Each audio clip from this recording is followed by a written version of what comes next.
You already know what it is. First thing, Smoker Show. Yours truly, Captain Who Cares, man. Over here on Public Circus Radio. You already know how we get it over here. We about to get it, put it, and keep it together. So let's see what the internet got for us today. You already know what it is. First thing, smoking. Yours truly, Captain Who Cares, man. We finna get it, put it, and keep it together. What we got today? Whatever it is, we jumping right into it. You feel me? Let's see what's going on. Caught using GPS trackers, stolen cars, and encrypted Oh, phones. mob hit. We off the mob And hits how today. It was all unraveled by a police task force. Let me tell you about it. Let's do it. First, let's quickly meet Jabril Abdallah.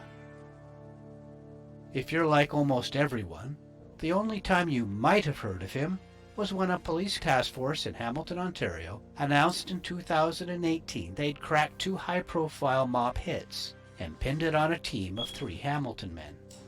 Alas, by the time police I wonder what years they still doing mob hits. made that announcement, All right. 2 of them had flown to Mexico and were nowhere to be found. That's Got it. Michael Cudmore and Daniel Tomasetti. That left just one guy, against whom the evidence was the weakest. To say that I went in being a part of this community or organized crime wasn't my intention. What the fuck? But before we dig Oh, this nigga for sure. Yeah, he sound like the weak link for sure. God damn, he already trying to explain himself? Bruh. into that, here's what they were accused of. The first shooting was March 14th, 2017. That was just the other day. Let me see.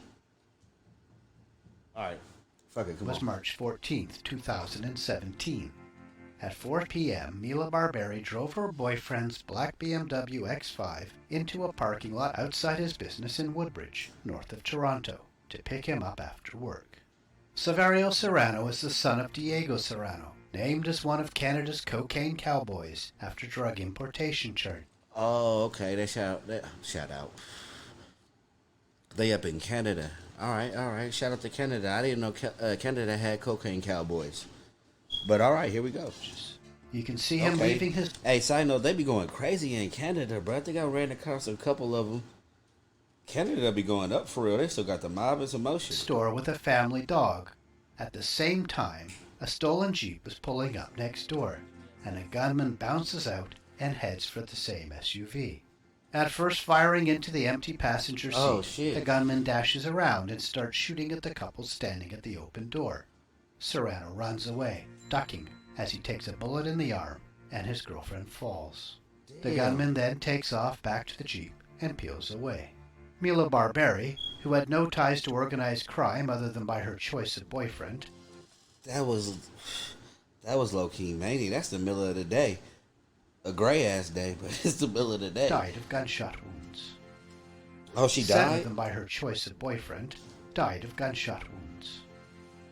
7 weeks later, also on a Tuesday, on May 22nd, 2017, Angelo Musitano pulls his pickup truck into his driveway in suburban Hamilton. The scene was captured on Musitano's home security system. A gunman waiting in a stolen Ford Fusion outside the house next door jumps out, strides across the double driveway, and immediately starts shooting before Musitano can get out.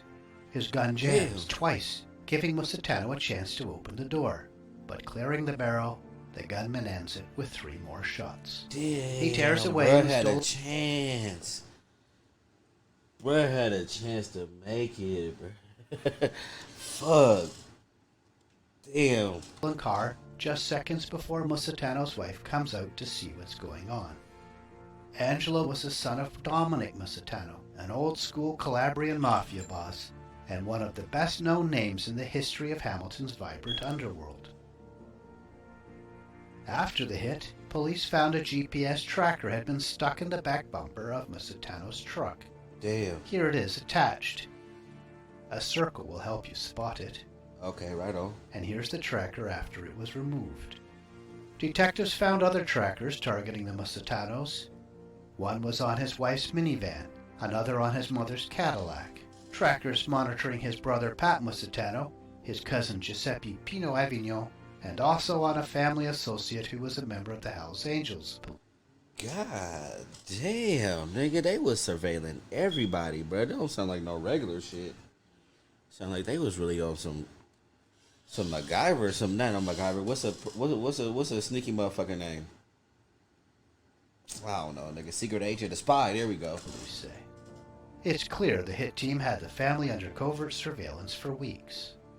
Now, mafia hits are notoriously hard to solve, but residents of Musitano's neighborhood made the investigation a lot easier. You see, they're a nosy bunch, and it paid off. A few days after the shooting, police found the Ford Fusion the gunman had used when a neighbor reported a suspicious parked car. Forensic investigators swabbed its steering wheel and its sun visor and found a match for a career criminal whose DNA was already in the National Databank, Michael Cudmore. Other neighbors told police about shady men in cars they saw on the streets around them in the days before the shooting, sometimes even in the middle of the night. One woman told detectives a white male arrived in a black Honda Civic, switched to a burgundy Ford Fusion, drove away, returned, and then left in the Honda. Damn. She was so spooked she took photos, even a close-up of the license plates. God police damn, ran the hunt. nigga, the neighbors was on it, bruh. They got hella pictures of them niggas riding around. God damn, you gotta be a little bit more sneaky. What the fuck? You know motherfuckers be goddamn nosy. This plate, and also a plate number written down on a post-it note they found in Musitano's belongings. Both cars were registered to Jabril Abdallah. Detectives now had two suspects, and when he looked into their phone records, it quickly led them to a third, Daniel Tomasetti. That's crazy. When police traced the origin... That's crazy, bro, using his cars for the hit. of the trackers, they came to this store, a spy shop in Markham, north of Toronto. Phone Goddamn records, spy shops, nigga. store video, and the shop owner's testimony connect all three suspects in some way to the trackers. Police saw Tomasetti in the mall during one buy. On Abdallah's phone, they found Google Map images of Musitano's mother's house and his brother's house.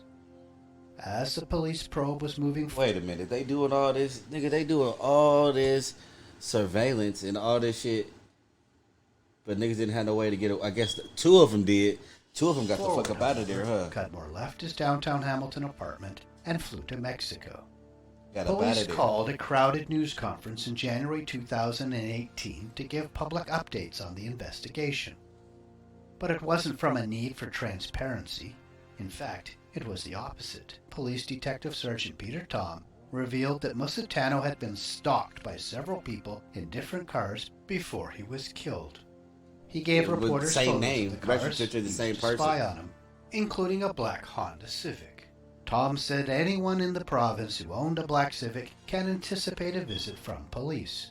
It was a ruse designed to tickle the wires, to nudge suspects to start talking while police listened, and also to give detectives an excuse to speak with Abdallah without showing all their cards. Because police knew exactly where that car was and who it was registered to.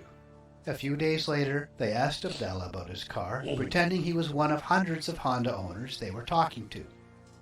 Another police news conference 2 weeks later grabbed even bigger headlines. Investigators announced that Hamilton and York police had linked Musitano's and Barberi's murders and were running a joint investigation called Project Scopa. That's the Italian word for broom, and it's also a popular Italian card game. Damn. The Wire... I don't know if everybody is Italian in this, but them niggas was on their head. Like, bro, they already knew and shit. obviously needed another tickle. This time detectives released photos of Tomasetti outside the spy shop without naming him. Hours after, police alleged someone used a phone linked to Tomasetti's family to search for news on the announcement, as well as for the name of a well-known criminal defense lawyer. Damn. And 3 days later, Tomasetti also flew to Mexico. He hasn't been seen since. On September 19th, 2018, police arrested the one guy they still had within their reach, Jibril Abdallah. It was at 5 in the morning. Everyone's asleep. Door broke. I heard this How's this nigga tap? Never mind. Let's see. huge bang. I thought, it was probably one of my brothers that dropped something. And there's all I remember is within seconds, guns were pointing at me, and I was told to whatever. And they had handcuffed me. He was charged with 2 murders and an attempted murder. Police said Cudmore was the triggerman in both hits and named both Cudmore and Tomasetti as wanted fugitives who fled the country. Cudmore's time on the run ended in June 2020. Okay. He was found murdered in a car at the side of the road in Mexico. Tomasetti's whereabouts, meanwhile, remain unknown. Damn, he done fuck around and got smoked out there in Mexico. God Jibril damn. Abdallah didn't run. And I knew nothing about what was going on. This was just little favors, just driving him around. After his arrest, he was grilled by police for hours. What Abdallah said to police, testified in court, and told me, was that yes, he knew Cudmore and Tomasetti, and he worked for them. He drove them both around for extra money. But he didn't know anything about what they were up to. That shit He told worked? me they just told him, drive here, drive there, take me here, do this, do that. And he didn't question it. It's not just him who says this, though. After months and months behind bars fighting for bail and fighting against the allegations, eventually the prosecutors and the judge said it as well. What? This June 2021, an agreed statement was accepted by the court. It says in part that Abdallah in no way had direct involvement in those murders. He was not on scene when they were committed, nor was he aware of their planning or execution. That's He had crazy. no knowledge that his actions were related to murder or any other violent crime. Abdallah has a warning for other young... That's crazy. Wait, hold on. You got the hold on player. That's crazy. When somebody... I guess if you really didn't do it, feel me? I guess this time, in this particular time, if you didn't do it, it worked out in your favor. But shit. That nigga had to go sit down for that shit. But he hit him with the, I don't know. young men circling around the underworld, looking to make money. Smarten up, he says. Don't make the mistakes he made. How I got into, obviously, I can just say it's choice in friends that I made over the last few years. As things stand, Tomasetti is still wanted on an international arrest warrant. Cudmore's death ends that prosecution. Damn. Abdallah pleaded guilty to participating in a criminal organization, but his vindication for the murders ends his prosecution in that area. The judge hearing his case says the pain of the victims' families was very real, and he hopes that one day Tomasetti will face trial for what he is accused of, and if found guilty, will find justice. Hell nah, nigga, they on this. He probably got smoked in Mexico too. That shit was crazy. I really can't believe bro got off on that, bro. I ain't even gotten the hey, look, man. Sheesh. Shout out to all my niggas though. Shout out to everybody that came through, tapped in, participated, all that good shit like that. You already know how we get down. Until next time, shit, make sure you tap in with the captain.